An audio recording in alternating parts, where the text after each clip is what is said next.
There's no feeling more intense than starting over. If you deleted your homework the day before it was due,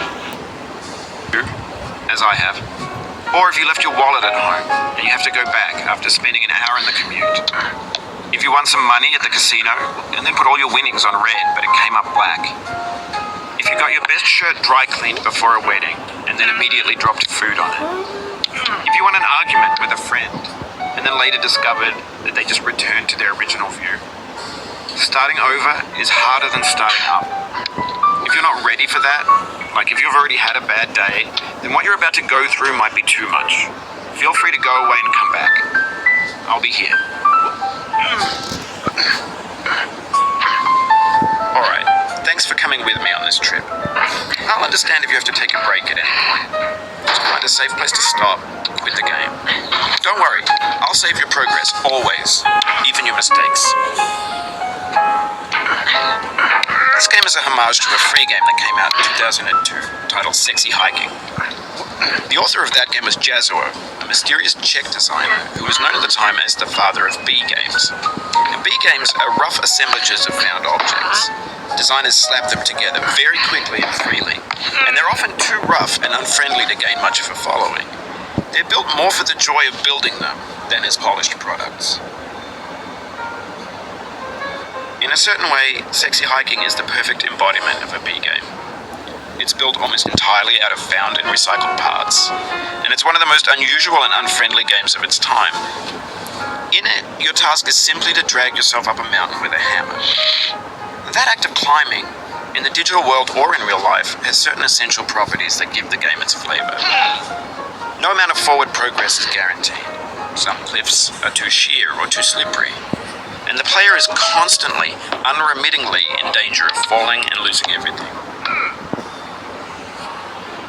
Anyway, when you start Sexy Hiking, you're standing next to this dead tree that blocks the way to the entire rest of the game. It might take you an hour to get over that tree.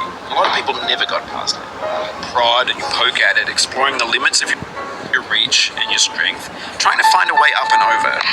And there's a sense of truth in that lack of compromise. Most obstacles in video game worlds are fake. You can be completely confident in your ability to get through them once you have the correct method or the correct equipment or just by spending enough time. In that sense, every pixelated obstacle in Sexy Hiking is real.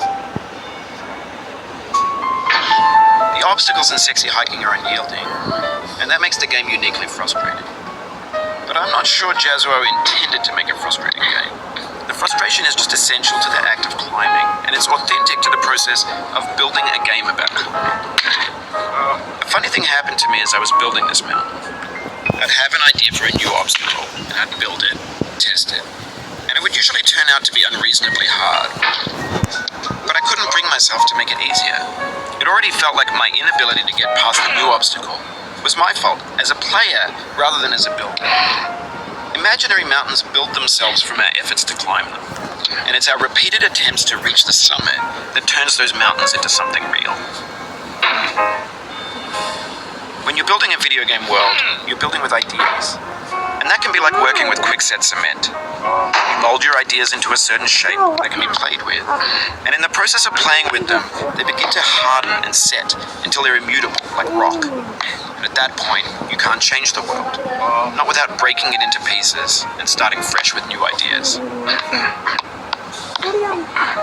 For years now, people have been predicting that games would soon be made out of prefabricated objects, bought in a store and assembled into a world. And for the most part, that hasn't happened, because the objects in the stores are trash. I don't mean they look bad or that they're badly made, although a lot of them are.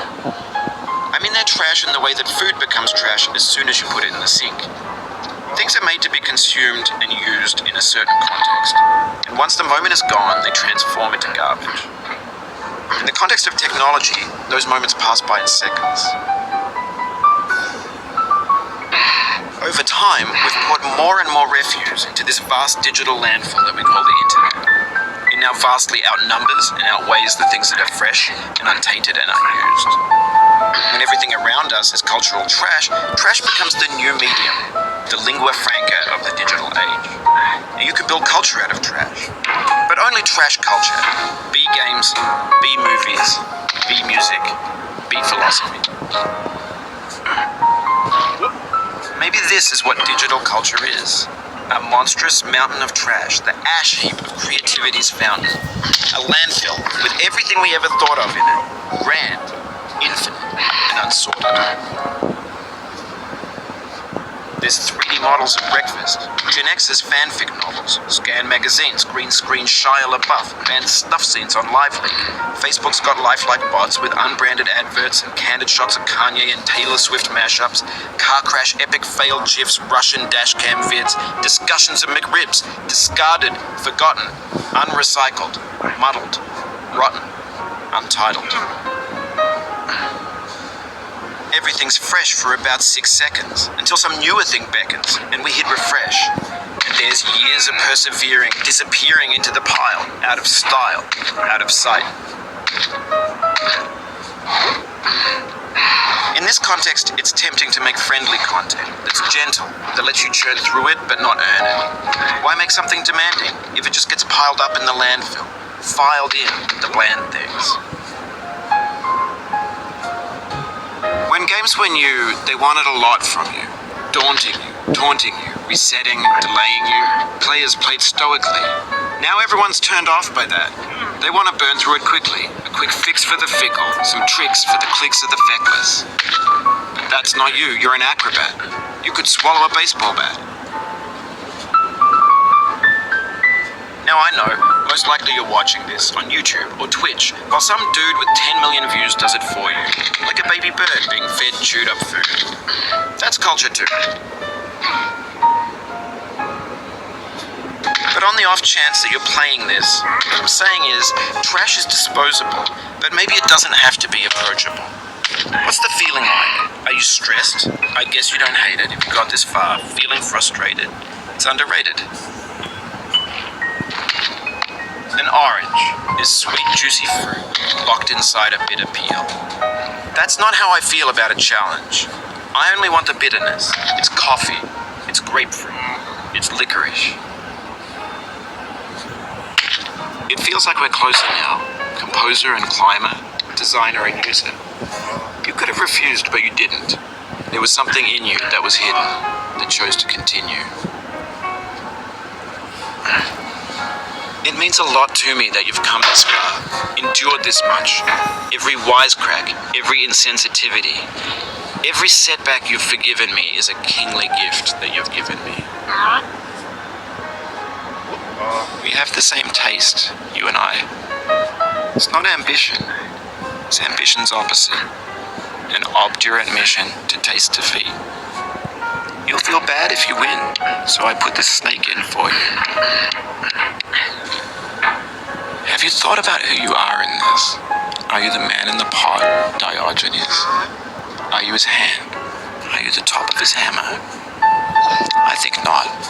Where your hand moves, the hammer may not follow, nor the man, nor the